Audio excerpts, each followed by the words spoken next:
একটা সময় ছিল নিজস্ব পাসপোর্ট করার ক্ষেত্রে পাসপোর্ট অফিসে গিয়ে আবেদন করা লাগতো, সেক্ষেত্রে পোহাতে হতো নানা ঝামেলা।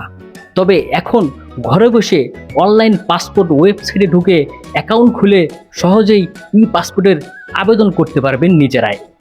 একজন প্রাপ্ত বয়স্কের ই পাসপোর্ট 5 বছর কিংবা 10 বছর মেয়াদি ই পাসপোর্ট আবেদনের ক্ষেত্রে ফর্ম পূরণ করে জমা দিতে হবে। জাতীয় পরিচয়পত্রের স্মার্ট কার্ড অথবা অ্যানালগ এনআইডি কার্ড, আর এর সঙ্গে বাড়ির বিদ্যুৎ বিলের কাগজ এবং ইউনিয়ন বা পৌরসভার নাগরিকত্ব সনদ, এবং বাবা মা যদি জীবিত থাকে তাদের এনআইডির ফটোকপি।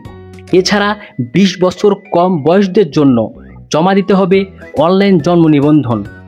এর সঙ্গে বাবা মার এনআইডির ফটোকপি এবং বাড়ির বিদ্যুৎ বিলের কাগজ আর ইউনিয়ন বা পৌরসভার নাগরিকত্ব সনদ। আবেদনের সাথে এই সমস্ত কাগজ অবশ্যই জমা দিতে হবে, না হয় আপনার আবেদন গ্রহণযোগ্য হবে না।